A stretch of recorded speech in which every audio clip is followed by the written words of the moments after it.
Hello guys, Namaskar. Welcome to our YouTube channel MS Science Hub. Today we discuss the topic wave and sound. Important for HSSC, SSC, CPO, STAT, Railway and TPC jobs. So now we start wave. तो सबसे पहले मैंने यहाँ पे एक word लिखा है wave. तो सबसे पहले हम यहाँ पे डिस्कस करते हैं what is wave.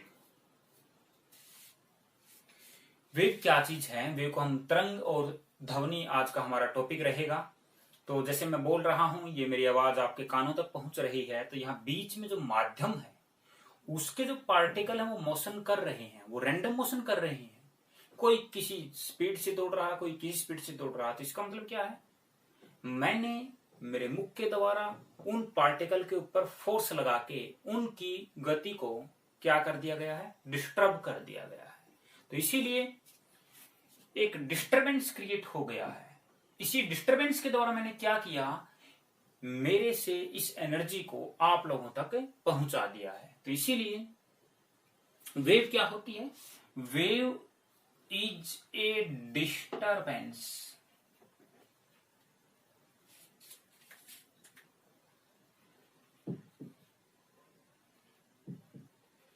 Wave is a disturbance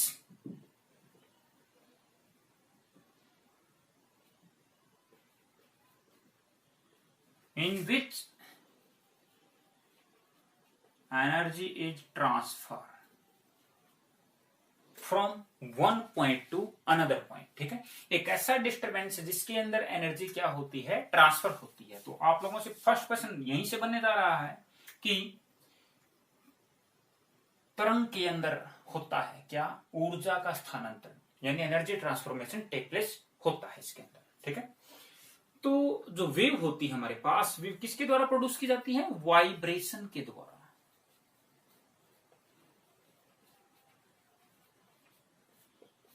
कंपन के द्वारा हम क्या करते हैं, वेव को प्रोड्यूस करते हैं। ठीक है, कंपन क्या होता है, किसी भी मेन पोजीशन के कोई पार्टिकल आगे जाएगा, उसके बाद पीछे, ऐसे ऐसे टू एंड फ्रो मोशन जो हम बोलते हैं। ठीक है, अगर ये टू एंड फ्रो मोशन की फ्रीक्वेंसी 10 हर्ट्ज से ज्यादा हो जाती है, क्या हो जाती है, 10 हर्ट्ज से ज्यादा, तब उस मोशन को हम क्या बोलते हैं, वाइब्रेशन बोलते हैं। अगर 10 हर्ट्ज से फ्रीक्वेंसी कम रहती है तब उसको हम क्या बोलते हैं, ऑसिलेशन मोशन बोलते हैं। ठीक है, ओके। नेक्स्ट वेव, हमारे पास यहां पे हम 3 टाइप्स की वेव डिस्कस करेंगे। 3 टाइप्स की वेव, वैसे तो मेनली 2 टाइप्स की होती है। फर्स्ट वन हमारे पास है मैकेनिकल वेव। मैकेनिकल वेव यांत्रिक तरंगें। सेकेंड वन हमारे पास रहेगा इलेक्ट्रोमैग्नेटिक वेव, विद्युत चुंबकीय तरंग। थर्ड रहेगा मैटर वेव, कणीय तरंग। ठीक है,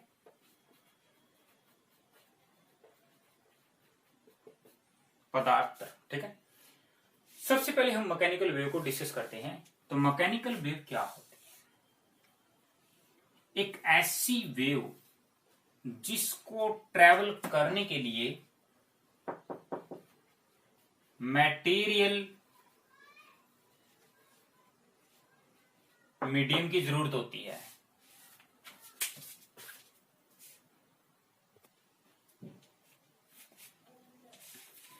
मटेरियल मीडियम की रिक्वायरमेंट इसको होती है चलने के लिए।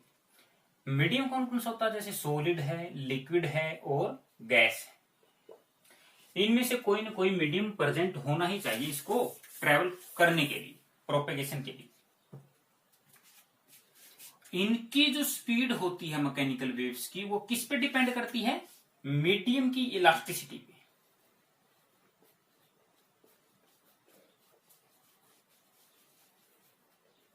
इलास्टिसिटी ऑफ मीडियम पे इनकी स्पीड डिपेंड करती है। इलास्टिसिटी मीडियम की लोचता पे। इलास्टिसिटी का मतलब होता है जैसे मैं किसी स्प्रिंग को खींचता हूं, अगर जब मैं फोर्स को रिमूव करूंगा, फोर्स को मैं उसे हटाऊंगा, तब वो अपनी रियल सिचुएशन के अंदर आता है। तो इसी प्रॉपर्टी को हम क्या बोलते हैं, इलास्टिसिटी बोलते हैं। तो जिस मीडियम के अंदर इलास्टिसिटी ज्यादा होती है उसके अंदर मैकेनिकल वेव्स की स्पीड क्या होती है, ज्यादा होती है। तो सबसे ज्यादा इलास्टिसिटी होती है सॉलिड की, उससे कम होती है लिक्विड की, उससे कम होती है गैस की। ठीक है, इलास्टिसिटी मीडियम की जो होती है वो वंडरवाल फोर्सेस ऑफ अट्रैक्शन पे डिपेंड करती है। इसके अंदर सबसे ज्यादा फोर्स होता है, इसके अंदर कम, उसके अंदर सबसे कम। तो इसीलिए मैकेनिकल वेव्स की स्पीड सबसे ज्यादा किसमें होती है भाई, सॉलिड में, उसके बाद लिक्विड में, फिर गैस में। ठीक है, ये सॉलिड में पैदा होती है और लिक्विड सरफेस पे,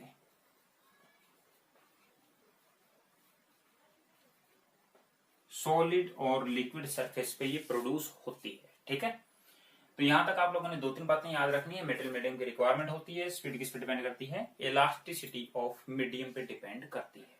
ठीक है, तो अब इसके बाद मैं इसके एग्जाम्पल आप लोगों के सामने रखता हूं। जैसे कि साउंड वेव है, ध्वनि वेव जो मैं बोल रहा हूं, बिना किसी माध्यम के सुनाई नहीं देती। उसके बाद स्प्रिंग वेव,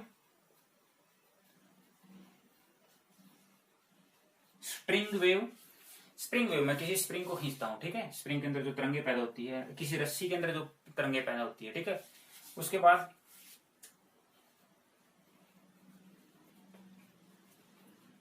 सिस्मिक वेव, भूकंपीय तरंगे जो होती है वो भी हमारे पास क्या होती है, मैकेनिकल वेव का ही एग्जांपल होती है। ठीक है,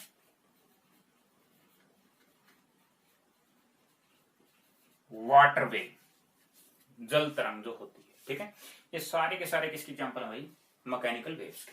याद रखना एग्जांपल। नेक्स्ट चलती हैं,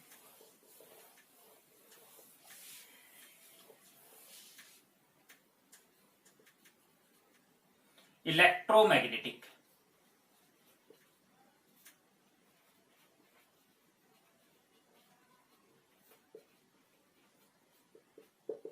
विद्युत चुंबकीय तरंग, ये सेकंड टाइप की हमारे पास।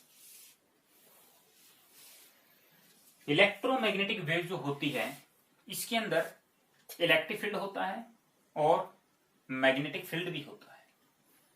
तो ये आयन पार्टिकल्स के द्वारा प्रोड्यूस की जाती है। ठीक है, जिसपे नेगेटिव या पॉजिटिव पार्ट चार्ज होता है। तो इलेक्ट्रोमैग्नेटिक वेव जो होती है इनको प्रोपेगेशन के लिए किसी भी मीडियम की जरूरत नहीं होती, नो मीडियम रिक्वायर। ठीक है, मीडियम है, ठीक है, नहीं है तब भी ठीक है, ये चलती रहती है। ठीक है, तो ये वैक्यूम में से भी पास हो सकती है। तो कौन सी वेव जो होती है वैक्यूम में से निकल जाती है, इलेक्ट्रोमैग्नेटिक वेव।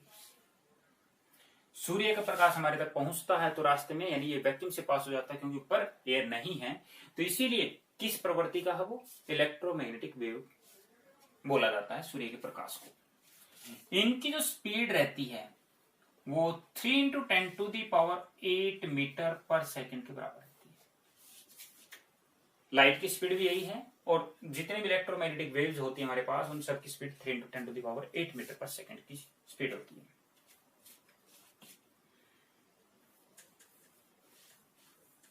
इनके अंदर इलेक्ट्रिक और मैग्नेटिक फील्ड होता है। ठीक है, एग्जाम्पल में लिखना चाहूं तो यहां पे जैसे कि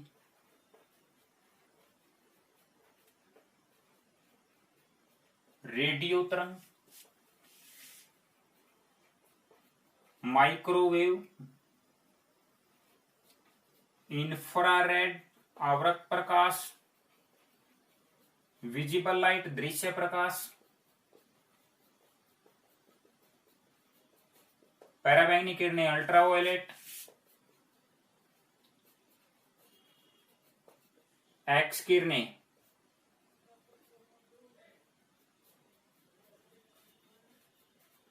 गामा किरणें, लाइट वेव प्रकाश तरंग, ठीक है, एक्सेट्रा। ये सब की सब क्या हमारे पास इलेक्ट्रोमैग्नेटिक वेव्स है। एग्जाम्पल जरूर याद रखने आप लोगों ने। थर्ड टाइप की वेव जो हमारे पास है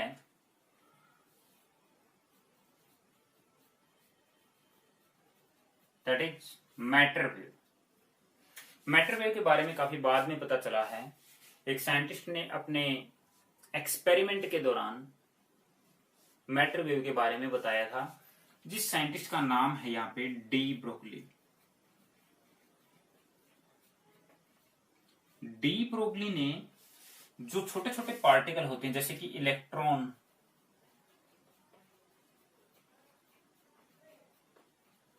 प्रोटॉन, अल्फा कण, ठीक है, इलेक्ट्रॉन, प्रोटॉन और अल्फा कण जो होते हैं उनके द्वारा जो वेव बनाई जाती है उसको हम क्या बोलते हैं, मैटर वेव बोलते हैं। ठीक है, तो ये तीसरे टाइप की थी हमारे पास। दो आपने इंपॉर्टेंट रहेंगे आप लोगों के लिए। अब हम नेक्स्ट डिस्कस करते हैं आगे। यहीं तक कोई डाउट पूछ लेना।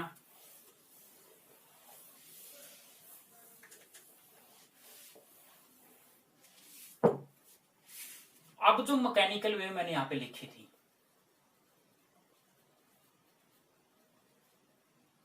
मैकेनिकल वेव ये दो टाइप की होती है।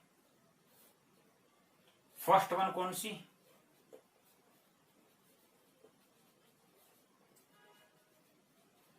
Longitudinal wave, longitudinal wave. Second one कौन सी है, ट्रांसवर्स, ट्रांसवर्स वेव। तो सबसे पहले हम डिस्कस करते हैं लॉन्गिट्यूडनल को। लॉन्गिट्यूडनल को हम बोलते हैं अनुदैर्ध्य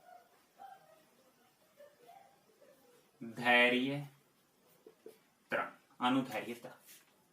तो लॉन्गिट्यूडनल क्या होती है और ट्रांसवर्स क्या होती है। ट्रांसवर्स को हम क्या बोलते हैं, अनुप्रस्थ तरंग। लॉन्गिट्यूडनल जैसे कि कोई वेव इस डायरेक्शन में चलती है, ये वेव के गति करने की डायरेक्शन है, दिशा है। यहां पे जो पार्टिकल है वो पार्टिकल, ये पार्टिकल इसके साथ कोलाइड करता है, इसके साथ टकराएगा, फिर वापस आ जाएगा, उसके बाद ये आगे एनर्जी देगा, फिर वापस आ जाएगा। तो इसका मतलब क्या होता है कि पार्टिकल जो हैं वो इस डायरेक्शन के अंदर ही वाइब्रेट कर रहे हैं। अगर direction of propagation of wave and direction of vibration of particle is same, then the wave is longitudinal. ठीक है, लॉन्गिट्यूडनल मतलब लेंथ वाइज, मतलब जिसमें दोनों ही डायरेक्शन क्या है, यानी जो पार्टिकल होते हैं उनकी डायरेक्शन क्या है, वेव की लेंथ के अलोंग है, वेव की लेंथ के साथ में है। ठीक है, यानी पार्टिकल उसी डायरेक्शन में, उसी दिशा में कंपन करते हैं जिस दिशा में तरंग चली जाती है। ठीक है, इसको हम बोलते हैं लॉन्गिट्यूडनल। लॉन्गिट्यूडनल वेव के अंदर ऐसे ऐसे रीजन पैदा होते हैं जहां पे पार्टिकल कभी ज्यादा, कभी कम, कभी ज्यादा, कभी कम। यहां पे पार्टिकल बिल्कुल ज्यादा, यहां कम, यहां फिर ज्यादा। ज्यादा पार्टिकल वाले रीजन को हम क्या बोलते हैं, कंप्रेशन।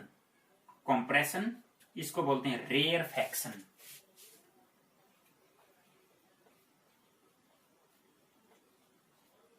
कंप्रेशन को बोलते हैं संपीड़न,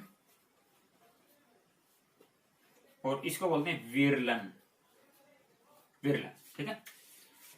तो कंप्रेशन और रेयरफैक्शन किसके अंदर बनते हैं, लॉन्गिट्यूडनल वेव के अंदर बनते हैं। एक कंप्रेशन और एक रेयरफैक्शन को मिलाने से एक वेव बन जाती है।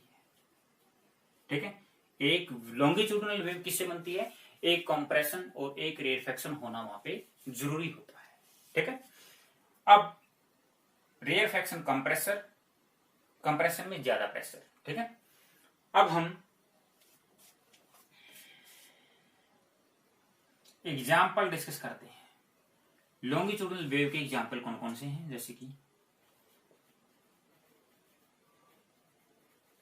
साउंड वेव, ध्वनि तरंग जो होती है वो क्या होती है, लॉन्गिट्यूडनल होती है।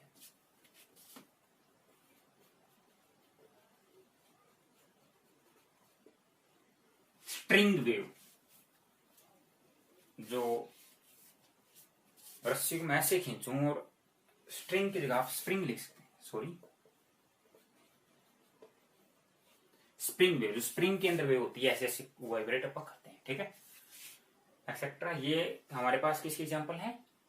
लॉन्गिट्यूडनल वेव के। लॉन्गिट्यूडनल में ये बातें आपको लोगों को ध्यान में रखनी है। उसके बाद हम डिस्कस करते हैं ट्रांसवर्स वेव। ओके, एक कंप्रेशन और एक रेयरफैक्शन के बीच की जो डिस्टेंस होती है उसको हम क्या बोलते हैं? Wavelength of longitudinal wave. Wavelength of longitudinal wave.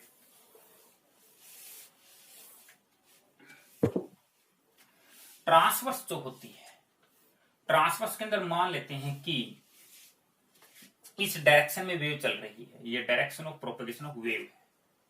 जो मीडियम के पार्टिकल है वो कैसे कैसे वाइब्रेट करेंगे? इसके बिल्कुल परपेंडिकुलर, ऐसे। मतलब ये इसके साथ वेव के डायरेक्शन के साथ 90 डिग्री का एंगल बनाएंगे। यहां पे फेज डिफरेंस किसके बीच में?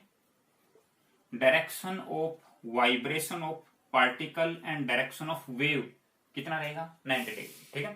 कहने का मतलब ये है कि जिस डायरेक्शन में वेव चल रही है, जो पार्टिकल वाइब्रेट कर रहे हैं, वो वेव के डायरेक्शन के क्या रहेंगे? परपेंडिकुलर रहेंगे, 90 डिग्री का कोण बनाएंगे। ऐसी वेव को क्या बोला जाता है? ट्रांसवर्स वेव, ठीक है।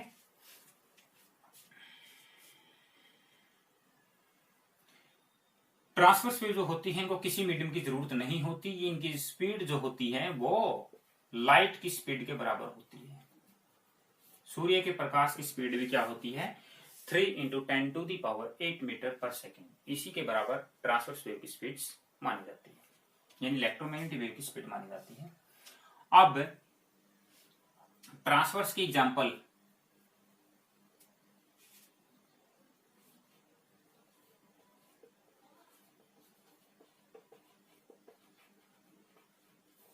पोल ईएम वेव्स। जितने भी एग्जांपल मैंने इलेक्ट्रोमैग्नेटिक वेव के बारे में बताया था अभी, वो सारे के सारे क्या है? ट्रांसवर्स है नेचर के अंदर, ठीक है। ध्यान रखना, दो टाइप की हमने वेव पढ़ी है, मैकेनिकल और ट्रांसवर्स। मैकेनिकल वेव्स में दोनों में डायरेक्शन सेम, ट्रांसवर्स में पार्टिकल परपेंडिकुलर वाइब्रेट करते हैं, direction of motion of waves की। अब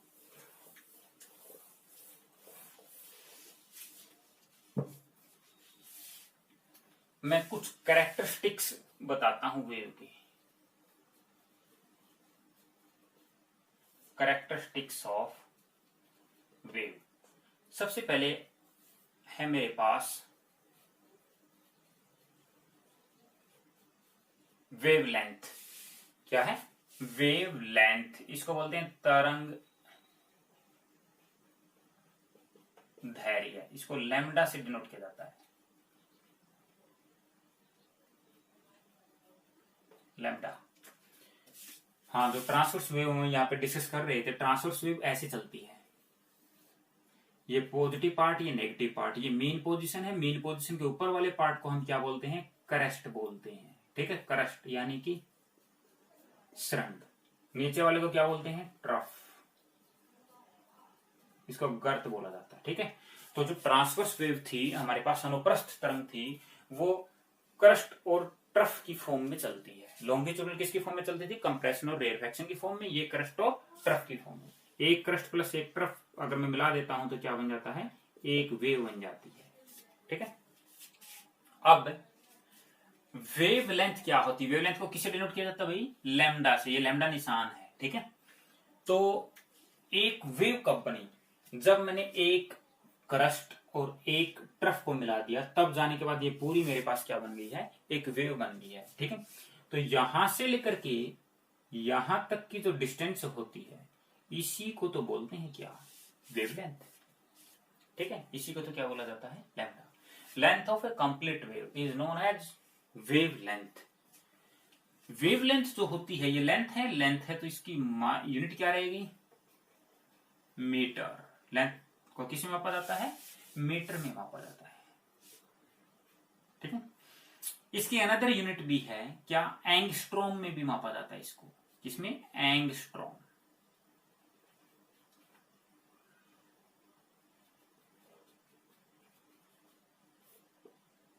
एक एंगस्ट्रॉम किसके बराबर होता है, 10⁻⁻10 metre.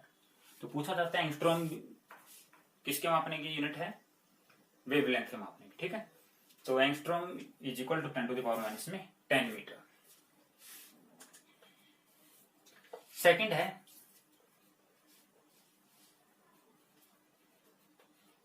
Time period. Time period को हम किससे डिनोट करते हैं, कैपिटल टी से डिनोट करते हैं। टाइम पीरियड का मतलब होता है एक साइकिल पूरा करने में जितना टाइम लिया जाता है। एक साइकिल का मतलब क्या है, यहां से मैं यहां आया, ये हाफ साइकिल है, हाफ ये, मैं अगर इस पोर्शन को उठा करके यहां रख दूं तो ये एक कंप्लीट साइकिल पूरा हो जाएगा।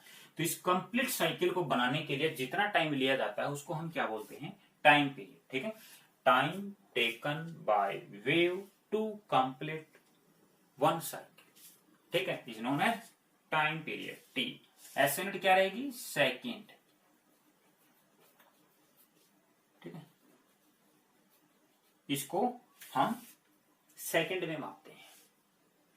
ओके, यहां तक कोई दिक्कत नहीं है, सिंपल सी बातें हैं।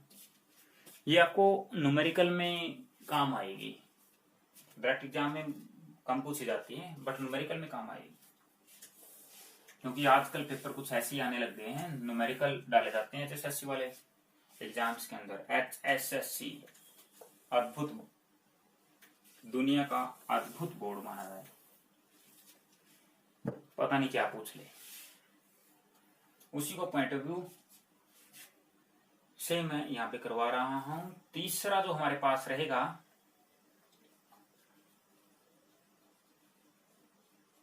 फ्रीक्वेंसी, यानी कि आवृत्ति। आवृत्ति का मतलब क्या होता है, जैसे हम बोलते हैं आवृत्ति का मतलब दोहराना, पुनरावृत्ति हम जिसे बोलते हैं। तो फ्रीक्वेंसी का मतलब क्या होता है, कोई भी वेव एक सेकंड के अंदर जितने भी साइकिल पूरे करेगी, जितने भी चक्कर पूरे करेगी, उसको उस वेव की आवृत्ति बोला जाता है। इसका मतलब क्या होता है, यानी कि number of cycle completed in 1 second. Number of cycle completed in 1 second, उसे क्या बोला जाएगा, फ्रीक्वेंसी बोला जाएगा। जैसे मान लेते हैं 1 सेकंड में ये वेव यहां तक चली गई, 1 सेकंड में ये वेव यहां तक चली गई। इसने कितने साइकिल कंप्लीट किए, 1 2, तो इसकी फ्रीक्वेंसी क्या है, 2। इसने 1 2 3 4 5, तो इसकी फ्रीक्वेंसी क्या है, 5। ठीक है, फ्रीक्वेंसी की जो एसआई यूनिट है वो एक साइंटिस्ट के नाम पे रखी गई है, जिसका नाम है जेम्स हर्ट्ज। तो आप लोगों ने एसआई यूनिट याद रखनी है, क्या है, हर्ट्ज, HZ से डिनोट किया जाता है इसको। ठीक है भाई, फ्रीक्वेंसी का एसआई यूनिट क्या है, हर्ट्ज, तो इसलिए मैं यहाँ पे हर्ट्ज लगा दूंगा। ठीक है, ये फ्रीक्वेंसी थी हमारे पास, न्यू से डिनोट किया जाता है इसको, इस निशान को क्या बोलते हैं, न्यू। वेवलेंथ को लैम्डा से डिनोट किया जाता है। अब हम अभी ध्यान रखना आप लोग, यहां से वेव स्टार्ट हुई और यहां तक चली गई, कितने साइकिल कंप्लीट किए गए हैं, 1। और 1 साइकिल कंप्लीट करने में कितना टाइम लगता है, T सेकंड। T को ही तो बोलते हैं टाइम पीरियड, हाँ ठीक है, यानी T सेकंड में साइकिल कंप्लीट होते हैं कितने, 1। T सेकंड में साइकिल कितने कंप्लीट होते हैं, 1। 1 सेकंड में कितने साइकिल कंप्लीट होंगे, 1/T। ठीक है, 1 सेकंड में साइकिल कंप्लीट हो गए हमारे पास 1/T, और 1 सेकंड में जितने साइकिल कंप्लीट होते हैं उसको हम क्या बोलते हैं, फ्रीक्वेंसी। तो मैं यहां पे किसकी बात कर रहा हूं, फ्रीक्वेंसी। तो ये क्या है, फ्रीक्वेंसी तो 1/T। This is the relation between frequency and time period. अगर आपको टाइम पीरियड दे दिया तो फ्रीक्वेंसी हम निकाल सकते हैं। ठीक है, यहां से एक और यूनिट निकल जाएगी, किसकी, फ्रीक्वेंसी की, 1/T। T का मतलब समय, समय की यूनिट क्या होती है, सेकंड, तो ये क्या हो जाएगी, सेकंड इनवर्स। फ्रीक्वेंसी का ऐसा यूनिट या तो आप सेकंड इनवर्स बोलो या फिर आप हर्ट्ज बोलो, दोनों ही आंसर है। ठीक है, ओके,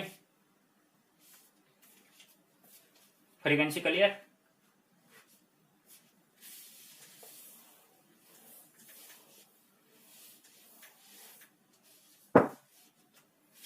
तीसरा कैरेक्टरिस्टिक्स जो हमारे पास है, एम्पलीट्यूड।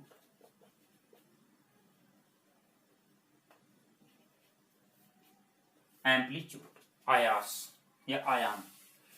एम्पलीट्यूड क्या होता है? ये वेव ऐसे चल रही है, ये इसको बोला जाता है मीन पोजीशन।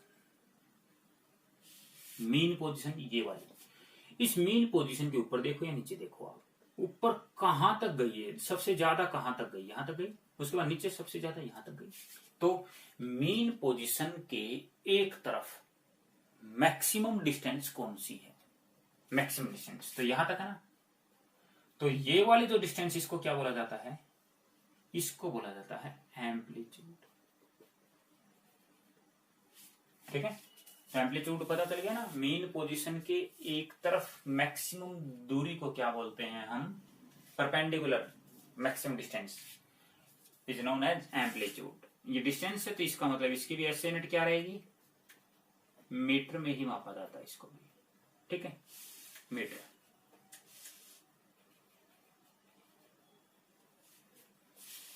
जिस वेव का एम्पलीट्यूड ज्यादा होता है वो वेव उतनी ज्यादा स्ट्रॉन्ग होती है। एम्पलीट्यूड बढ़ाने के लिए हम जिस डिवाइस का यूज करते हैं उसको बोलते हैं एम्पलीफायर। जैसे हम बूफर वगैरह यूज करते हैं, लाउड स्पीकर वगैरह यूज करते हैं, तो वो क्या करते हैं? वो साउंड का एम्पलीट्यूड बढ़ा देते हैं। एम्पलीट्यूड बढ़ने से साउंड की इंटेंसिटी बढ़ जाती है। ठीक है, तो इसीलिए ध्यान रखना आप लोगों ने एम्पलीफायर का काम क्या होता है। इसके बाद फोर्थ नंबर पे हमारे पास स्पीड ऑफ वेव, तरंग की चाल। ठीक है, देखो स्पीड का फॉर्मूला आप लोगों को सभी को पता है। स्पीड किसके बराबर होती है भाई? डिस्टेंस बाई में टाइम। ठीक है,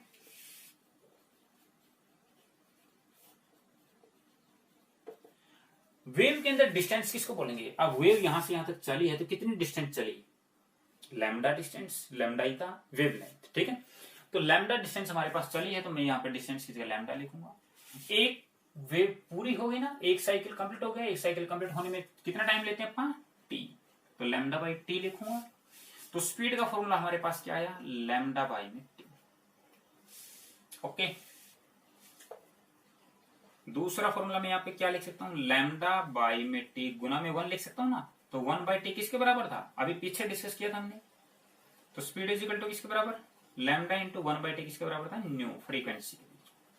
ठीक है, तो speed is equal to lambda into nu, c is equal to lambda into nu. यहां से न्यूमेरिकल पूछे जाते हैं। कैसे?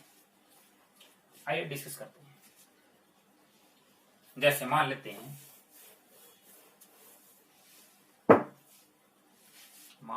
कि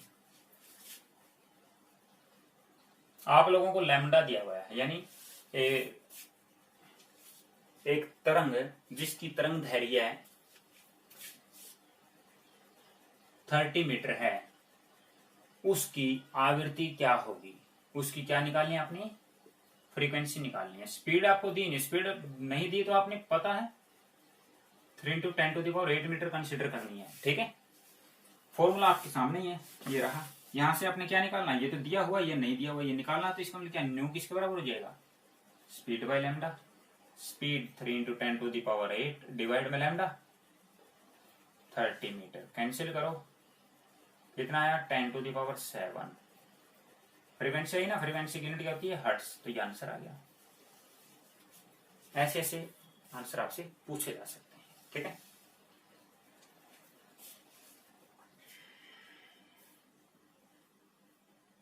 अब जैसे कि लैम्डा दिया हुआ है, क्या? 10 की पावर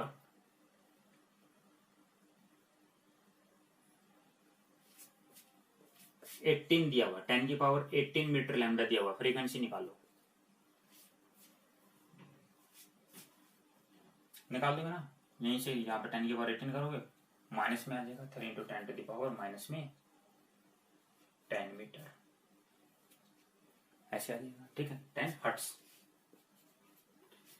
तो ऐसे ऐसे न्यूमेरिकल आप लोगों से पूछे जा सकते हैं। अब नेक्स्ट चलते हैं हम।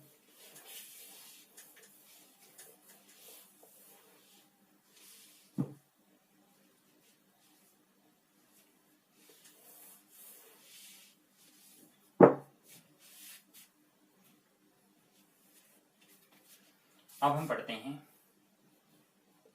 EM waves, electromagnetic wave.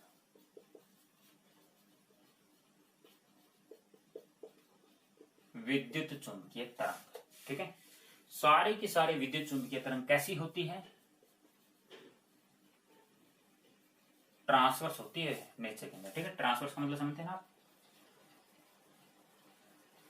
अनुप्रस्थ, जिसमें वेव ऐसे चलती है और पार्टिकल ऐसे ऐसे चलते थे। ठीक है, हाँ। अब मैं यहाँ पे कुछ इलेक्ट्रोमैग्नेटिक वेव यहाँ पे रखने जा रहा हूं। यहां से क्वेश्चन पूछा ही जाता है हर एग्जाम के अंदर। तो जैसे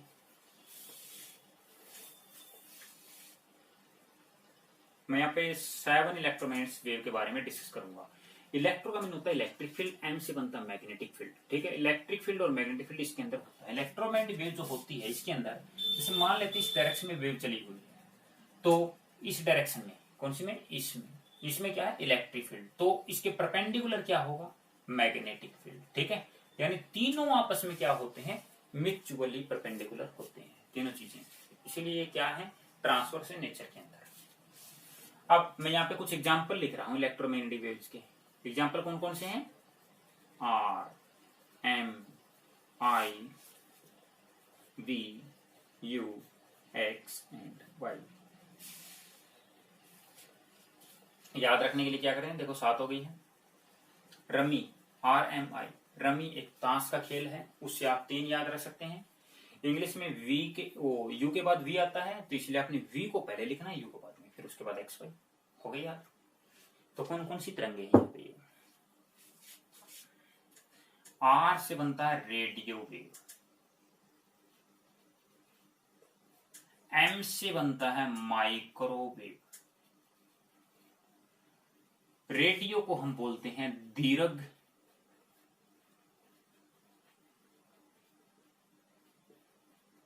रेडियो तरंग, इनको बोलते हैं लघु रेडियो तरंग। ठीक है, आई से बनता है इंफ्रारेड,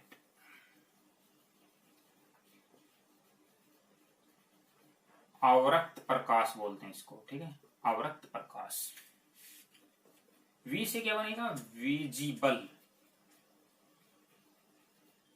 दृश्य प्रकाश, दृश्य तरंग। यू से अल्ट्रा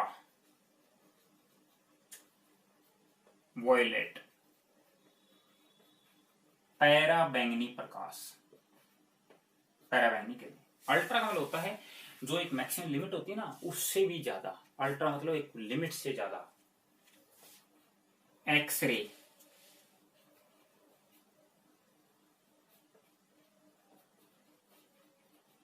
एक्स किरणें। ठीक है, नाम सुना होगा आप लोगों ने। और ये क्या होती है? गामा किरणें। ये 7 हमारे पास। अब मैं यहाँ पे सबसे पहले आपको उन लोगों के बारे में बता देता हूं जिन्होंने इसके बारे में बताया था। ठीक है, तो सबसे पहले यहाँ पे मैं लिखता हूं जिस साइंटिस्ट ने ये सर्च की थी। तो 7 के नाम तो आप लोगों को याद हो ही गए होंगे। रमी से याद रखना, उसके बाद वी को पहले, यू को बाद में, एक्स और वाई। ठीक है, तो रेडियो वेव सबसे पहले आप लोगों ने नाम सुना होगा ना, इटली के निवासी मार्कोनी ने रेडियो का आविष्कार किया था। तो उसी ने तो रेडियो में इन तरंगों का यूज किया था। तो इसीलिए रेडियो तरंगों की खोज किसने की थी? इटली निवासी मार्कोनी ने। ठीक है, इनका प्रयोग कहां करते हैं हम? कहां करते हैं प्रयोग? रेडियो में और टीवी में। रेडियो और टीवी में जो भी हम आवाज सुनते हैं, जो भी हम फोटो देखते हैं, वो सब के अंदर किसका प्रयोग करते हैं? रेडियो वेव्स का। ठीक है, माइक्रोवेव लघु रेडियो तरंग के नाम से भी इसको जाना जाता है। माइक्रोवेव्स के बारे में साइंटिस्ट का नाम है हर्ट्ज, जिसके नाम पे क्या किया गया था, फ्रीक्वेंसी की यूनिट रखी गई थी। ठीक है, उसने माइक्रोवेव की डिस्कवरी, माइक्रोवेव के बारे में हमें बताया था। माइक्रोवेव जो होता है ये रेडियो में भी यूज कर सकते हैं, टीवी में भी यूज कर सकते हैं, मोबाइल में भी यूज कर सकते हैं, सैटेलाइट यानी उपग्रह में भी यूज कर सकते हैं। जो भी कम्युनिकेशन अपन फोन पे बातें करते हैं, ठीक है, वीडियो कॉलिंग करते हैं, जो भी करते हैं, सबके अंदर क्या होता है, माइक्रोवेव तो यूज करती है। एक माइक्रोवेव ओवन्स होता है, यानी माइक्रोवेव से चलने वाली भट्टी होती है, उसके द्वारा भोजन गर्म किया जाता है ठंडे क्षेत्रों के अंदर। तो वहां पे माइक्रोवेव ओवन्स के अंदर भी हम क्या यूज करते हैं, माइक्रोवेव्स का प्रयोग करते हैं। ठीक है, ओके, एनी डाउट? इंफ्रारेड अवरक्त प्रकाश हम इसे बोलते हैं। अवरक्त प्रकाश जो होता है, इंफ्रारेड हमारे पास है, इसकी खोज किसने की थी, विलियम हर्शल। विलियम हर्शल ने इसकी खोज की थी। तो इंफ्रारेड प्रकाश, जैसे हम सूर्य के प्रकाश में बाहर बैठ जाते हैं तो हमारा शरीर या कोई भी वस्तु गर्म हो जाती है, तो वो किसके कारण होती है, इंफ्रारेड के कारण। ठीक है, तो इसका यूज हम क्या करते हैं, किसी भी चीज को गर्म करने के लिए, किसी भी चीज को गर्म करने के लिए हम क्या करते हैं, इंफ्रारेड का प्रयोग करते हैं। हमारा शरीर गर्म होता है इंफ्रारेड की वजह से। ठीक है, तो आप लोग ने नाम सुना है ना, क्या ग्रीन हाउस प्रभाव का नाम सुना है? ग्रीन हाउस प्रभाव के अंदर टेम्परेचर बढ़ जाता है अर्थ का, कार्बन डाइऑक्साइड की मात्रा बढ़ने से। कार्बन डाइऑक्साइड क्या करती है, इंफ्रारेड को एब्जॉर्ब कर लेती है।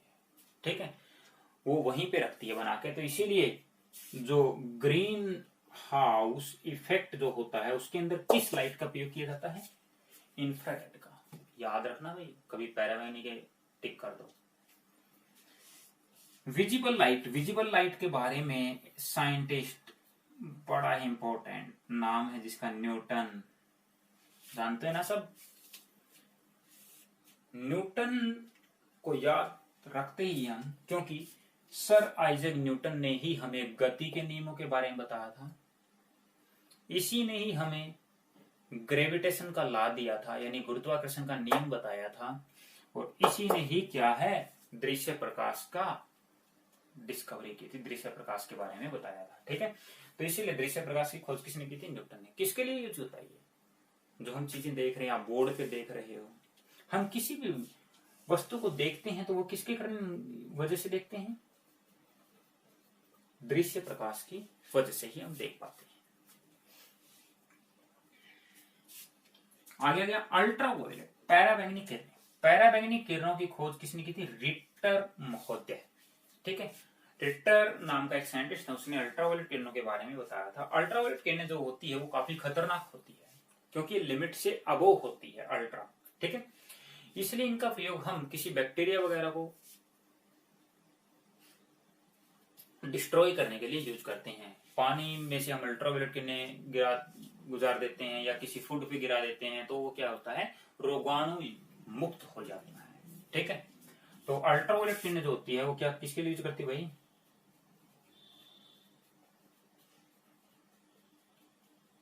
रोगाणुनाशक के लिए। ठीक है, अल्ट्रासाउंड हम करवाते हैं, पेट के अंदर पथरी है, गुर्दे या फिर हमारे पास लिवर वगैरह जो होता है, उन सब का फोटो हम ले लेते हैं, जिससे कि चिकित्सा साइंस के अंदर स्टडी अच्छे से हो पाए।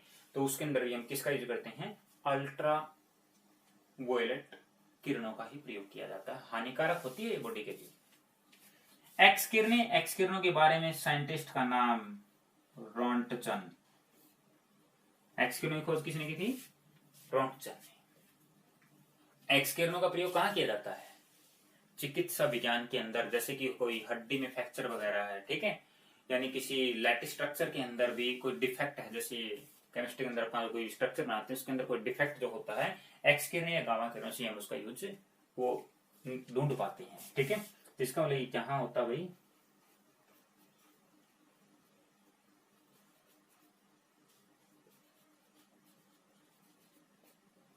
हड्डी में फ्रैक्चर वगैरह ढूंढने के लिए भी हम किसका यूज करते हैं, एक्सरे का यूज किया जाता है। कैंसर के ट्रीटमेंट में भी एक्सरे का यूज किया जाता है। गामा किरणों का भी प्रयोग यहाँ पे करते हैं। तो गामा किरणों की खोज किसने की थी, हेनरी बैक्यूरेल। किसने की भी खोज, हेनरी बैक्यूरेल ने। गामा किरणों का खोज यूज कहां किया जाता है, नाभिकीय प्रक्रिया में।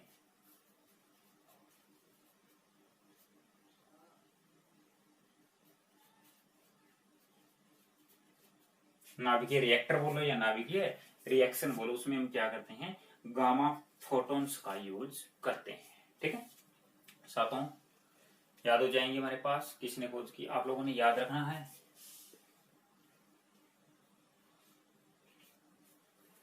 मुख्य तौर से ये याद रखनी है 3-4। ठीक है, यहां तक क्लियर है सब? एनी डाउट कमेंट बॉक्स में डालिए। तो ये हमारे पास 7 इलेक्ट्रोमैग्नेटिक वेव हैं। अब इनके बारे में मैं आपसे 2-3 क्वेश्चन और पूछने जा रहा हूं। ये तो सब याद हो गई है, यूज क्या है, डिस्कवरी क्या है, यहां से ये क्वेश्चन पूछे जा सकते हैं। अब यहां से 2 से 3 क्वेश्चन और बनते हैं, वो कैसे, साफ कर देता हूं।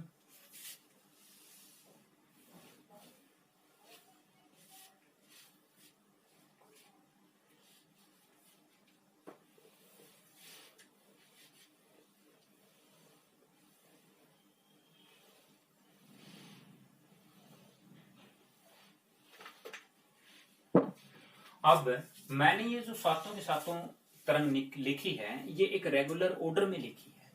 तो रेगुलर ऑर्डर का मतलब यही है कि जब मैं रेडियो से गामा की तरफ बढ़ता हूं, रेडियो से गामा की तरफ मैं जाता हूं, तो मैं सबसे पहले बात करता हूं किसकी, फ्रीक्वेंसी। तो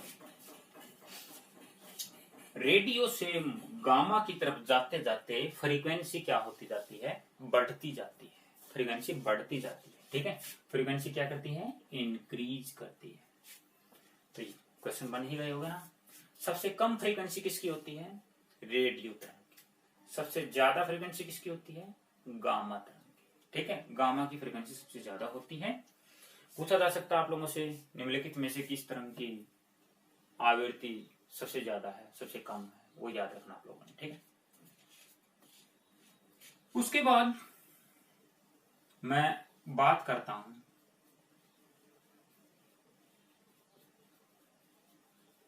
पेनिट्रेशन पावर, वेधन अक्षमता। पेनिट्रेशन पावर का मतलब क्या होता है, किसी भी चीज के अंदर से निकलने की पावर। अंदर से मैं कब निकलूंगा, जैसे कोई कील है, उस कील पे जितने ज्यादा हथौड़े निकालेंगे लगाएंगे उतनी तो निकलने के चांस ज्यादा रहेंगे ना। मैं अगर 1 सेकंड में 10 हथौड़े लगा दिया तो मेरी फ्रीक्वेंसी क्या है, 10। अगर मैं 5 लगाऊं तो फ्रीक्वेंसी क्या हो जाएगी, 5। इसका मतलब क्या, अगर मैं 10 लगाऊंगा तो वहां निकलने के चांस ज्यादा है ना। तो इसीलिए जिसकी फ्रीक्वेंसी ज्यादा है उसकी पेनिट्रेशन पावर भी क्या है, ज्यादा है। तो इसीलिए फ्रीक्वेंसी ज्यादा किसकी है, गामा की। तो गामा की पेनिट्रेशन पावर क्या है, सबसे ज्यादा है। तो इसीलिए हम जो ही ऊपर से नीचे चलते हैं, रेडियो से गामा की तरफ चलते हैं, तो पेनिट्रेशन पावर भी हमारे पास क्या हो जाती है, बढ़ती है। क्यों बढ़ती है, क्योंकि फ्रीक्वेंसी बढ़ती है। ठीक है, जो पेनिट्रेशन पावर होती है वो डायरेक्टली प्रोपोर्शनल होती है किसके, फ्रीक्वेंसी। ठीक है, ओके। नेक्स्ट हमारे पास है वेवलेंथ।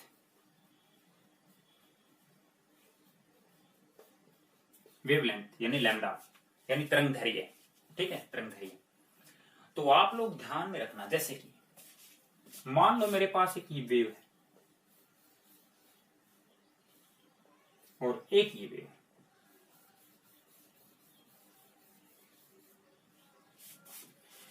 ये इतने ही टाइम में यहां पहुंच गई, ये इतने ही टाइम में यहां पहुंच गई, तो दोनों की लेंथ तो बराबर ही है। अब वेव कंप्लीट कहां से कहां हुई, यहां हुई, तो इसकी वेवलेंथ कितनी है, इतनी। चक्कर कितने इसमें, 1 2, तो फ्रीक्वेंसी कितनी इसकी, 2। यहां पे इसकी वेव कहां से कहां कंप्लीट हुई, यहां से यहां तक वेव कंप्लीट होगी, तो इसकी वेवलेंथ कितनी है, इतनी। साइकिल कितने हैं, 1 2 3 4 5 6, इसका मतलब इसकी फ्रीक्वेंसी क्या है, 6 हर्ट्ज। तो आप लोगों ने देखा इसकी फ्रीक्वेंसी ज्यादा है तो वेवलेंथ क्या है, कम। फ्रीक्वेंसी कम है तो वेवलेंथ ज्यादा।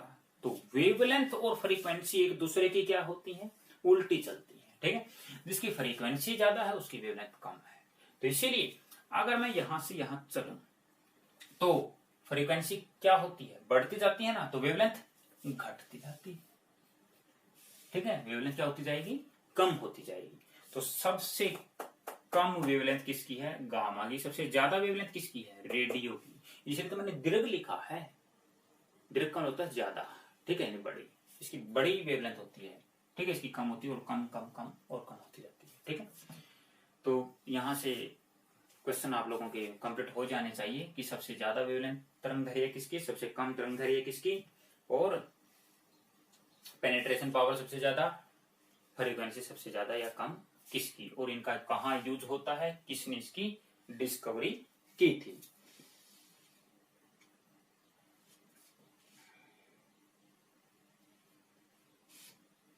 तो इतना जरूर ध्यान रखना आप लोगों ने, ठीक है। तो ये थी हमारे पास इलेक्ट्रोमैग्नेटिक वेव्स। तो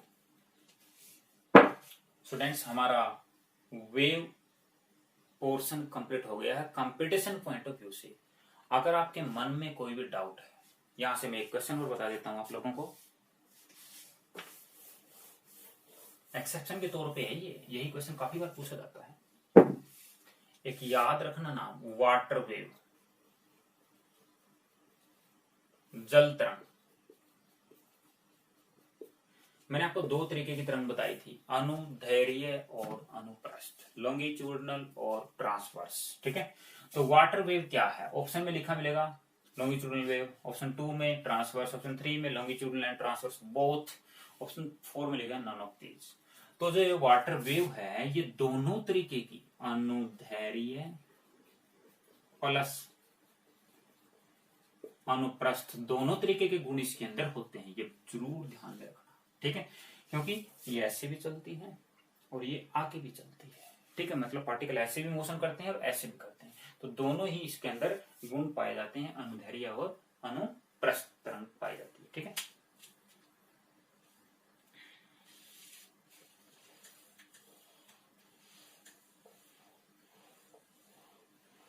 तो